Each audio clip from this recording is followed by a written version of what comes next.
जी। तो जैसे राजा की जो कुंडली में राजा और सोनम की जो कुंडली मिलाई गई थी, वो पंडित ने बोला था सही कुंडली है, सारे गुण मिल रहे हैं, आप शादी कर लीजिए।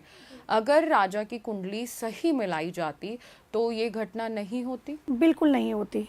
अगर ये कुंडली सही प्रकार से जिसने भी ज्योतिषी ने ये विश्लेषण करा, कुंडली का सही से विश्लेषण कर लिया होता तो फिर ये घटना नहीं होती। लेकिन उनके राजा के भी योग ये लिखा हुआ होगा कि अकाल मृत्यु होगी, इस तरह से उनकी दुर्घटना होगी, उनका मर्डर किया जाएगा, इस तरह से उनकी चार्ट में भी ये योग होंगे, तभी ये घटना हुई। लेकिन अगर चार्ट अच्छे से मिला लिया जाता, विवाह की अगर बात करूं तो कोई अच्छा ज्योतिषी होता तो वो ओके नहीं करता, क्योंकि दोनों का मंगल जो था ना वो अलग अलग पोजीशन में था। जी। तो देखिए, अभी जब सोनम और राजा का केस आया था तो बहुत दिनों तक दोनों नहीं मिले। फिर मिला तो जो राजा थे उनकी बॉडी मिली, लेकिन सोनम नहीं मिल रही थी।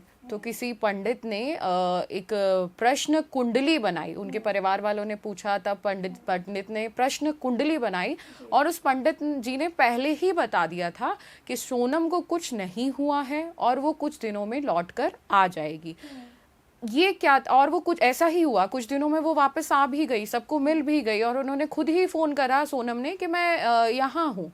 पंडित ने बता दिया था कि वो आ जाएगी। तो ये जो प्रश्न कुंडली है वो क्या होती है, कैसे उस पंडित ने पहले ही भांप लिया कि सोनम मिल जाएगी, मैंने प्रश्न कुंडली बना ली है, देख ली है। तो प्रश्न कुंडली क्या होती है?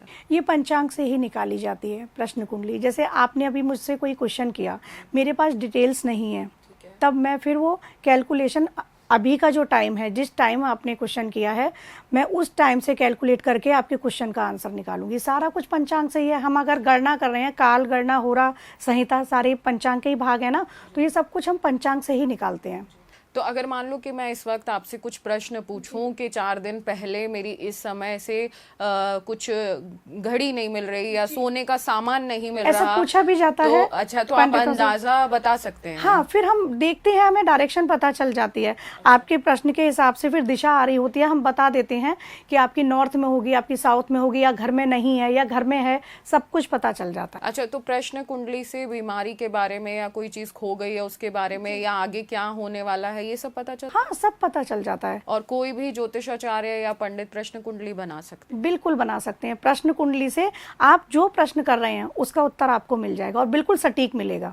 जी। तो मतलब कुछ भी दुविधा हो, प्रश्न कुंडली किसी ज्योतिषाचार्य को बनाने को बोलो या अपना प्रश्न पूछो तो वो हल निकल। बिल्कुल, कई बार होता है, कई बार ऐसे क्लाइंट मेरे पास भी आते हैं जिनके पास उनकी बर्थ डिटेल नहीं होती, तब हम उनके क्वेश्चन का आंसर ऐसे ही देते हैं। प्रश्न कुंडली निकालते हैं और जो भी क्वेश्चन वो पूछते हैं, वो 5-5 क्वेश्चन भी पूछते हैं, तो वो टाइम चेंज होता जाता है ना, उसी के हिसाब से आंसर चेंज होते जाते हैं। अच्छा, मतलब टाइम सटीक होना बिल्कुल, चाहिए टाइम। और जो नाम है, जो नंबर्स हैं, वो एकदम सही होने चाहिए, उसके आधार पर सही क्योंकि पता चल जाता है। हमारी बर्थ की डिटेल भी टाइम से ही होती है ना, बर्थ प्लेस निकालते हैं, टाइम निकालते हैं, तो उसमें भी हम ऐसे ही निकालते हैं कि वो जहाँ प्लेस पर वो क्वेश्चन पूछ रहा है, जिस टाइम पूछ रहा है, जो पूछ रहा है, वो सारी चीजें कैलकुलेट करके फिर आंसर हम निकालते हैं। तो आप देखिए, ये तो हो गई राजा और सोनम केस की बात, लेकिन अब सबके मन में संशय हो गया है और बहुत ज्यादा बड़ा सवाल हो गया है कि शादी से पहले कुंडली मिलाना कितना जरूरी है।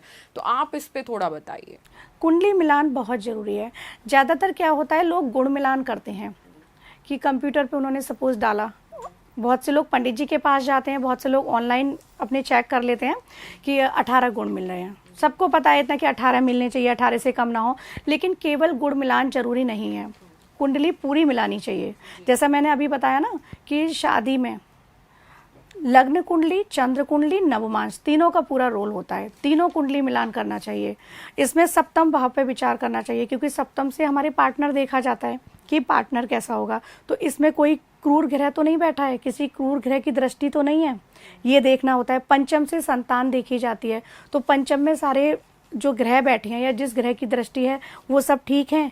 ग्रह जो जिस नक्षत्र में है, पंचम भाव में जो नक्षत्र है, सप्तम में जो नक्षत्र है, उसमें कौन सा ग्रह बैठा है, नक्षत्र तक देखने होते हैं हमें। नवम भाव देखा जाता है, वहां से भाग्य देखा जाएगा।